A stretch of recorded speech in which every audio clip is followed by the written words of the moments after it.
On February 4th, 2017, a mother and daughter went missing under suspicious circumstances.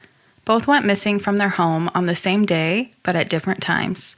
The circumstances of that day remain unclear, and despite 8 years of efforts, police are no closer to solving their disappearances.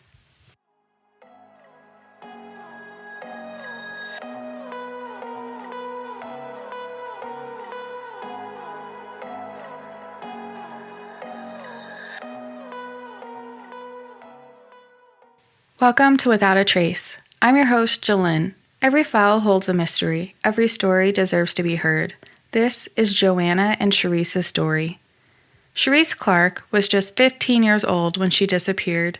She was a student at Dr. Carter Godwin Woodson Elementary and Middle School in Baltimore, Maryland. Shariece is described as a strong and joyful teenager who was like a second mother to her siblings. Joanna was 33 years old at the time of her disappearance. She was a reliable and hard worker at the Getz Candy Company. She was also a loving, caring, and responsible mother of 7. Joanna had a long and troubled relationship with Dennis Queen, who is also known as Demo. He began seeing Joanna when Shariece was just 2 years old. He is the father of Joanna's 6 younger children, who were between the ages of 2 and 10 when their mother and sister disappeared. Joanna repeatedly tried to leave Dennis. In September of 2016, she filed a restraining order against him. The restraining order was filed for domestic violence with the explanation that Dennis kept coming into the apartment using her key that he refused to return. He kept threatening her and telling her that he was going to blow her brains out. The restraining order was still active in February of 2017 when Shariece and Joanna went missing. According to Joanna's loved ones, Dennis had been abusing and stalking her for years. He also treated Shariece differently than the other children and had physically abused her before.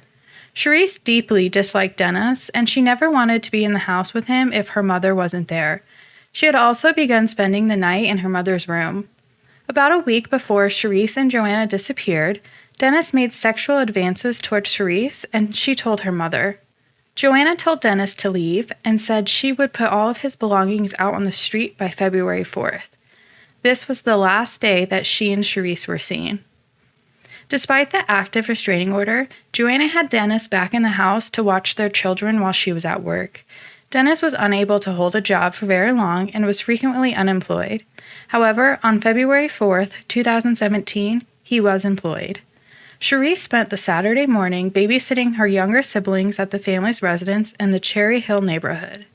Between 2:30 and 3 p.m., after getting off work, Dennis came to the house to watch the children. Dennis reported at this time that Shariece left the house. This was the last known sighting of the teenager. Later that evening, Shariece's phone pinged downtown, but none of her friends saw her there. Joanna was out on a date that evening and called a friend to ask for a ride home. She then called back to say that she would take the bus instead. She spoke to her friend as she arrived at the house and promised to call her again later. This was at 11 p.m. Dennis said he was drunk and asleep when he woke up at approximately 11:15 p.m. when someone came in, but he couldn't remember who it was. When he woke up in the morning, both Joanna and Shariece were gone. This statement contradicts a statement Dennis later made in an interview when he stated he recalled seeing Joanna arrive at the apartment just after 11 p.m. Dennis made no attempt to report them missing and never asked anyone where they had gone. Joanna didn't show up for her shift on Monday the 6th. She was again a no-show on the next day. Her aunt, who worked with her at the time, was the first to notice. Joanna's 2 no-shows prompted her aunt to reach out to her brother, Alfred, to ask if everything was all right. At this time, the family had no idea that Shariece was also missing. Alfred then called Joanna's best friend of 18 years, Jessica, knowing that if Joanna was planning to run away, Jessica would know. But Jessica hadn't heard from her. After getting the call from Alfred on Tuesday, February 7th, Jessica went to the apartment to do a welfare check. Joanna's 6 younger children were there with their father's older teenage son, who stated that Joanna and Shariece had not returned since Saturday. Jessica contacted the Baltimore City Police Department and reported the pair missing. It was learned that $800 in cash, which Joanna had been saving for rent, was missing as well.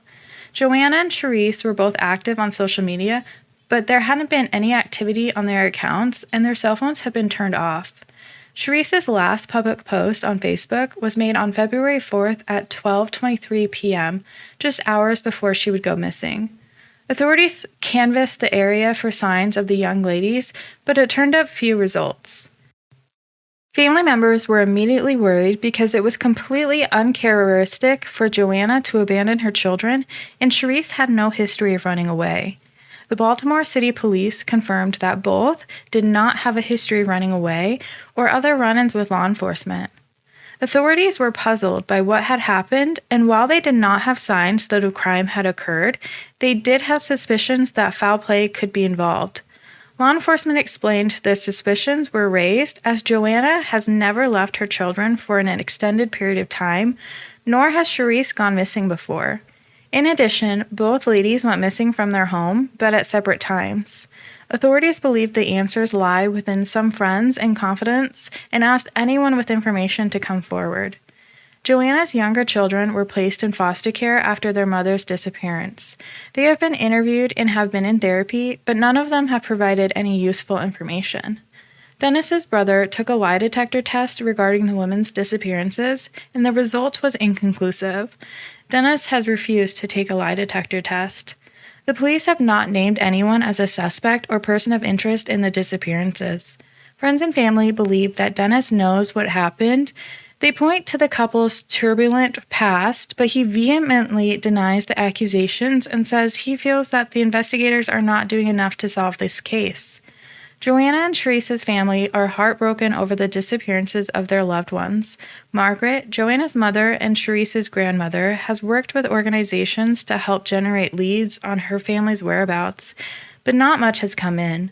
Margaret has lost hope that the two will ever return home alive. Joanna's 6 younger children are now in the custody of their father. Margaret has not seen her grandchildren, despite Dennis telling her she could get visits. Thank you for listening to Without a Trace with your host, Jolene. I hope you enjoyed our deep dive into Joanna and Sharice's disappearances. If you enjoyed today's podcast, please subscribe and follow the podcast on social media. And join me next week as I dive into another case.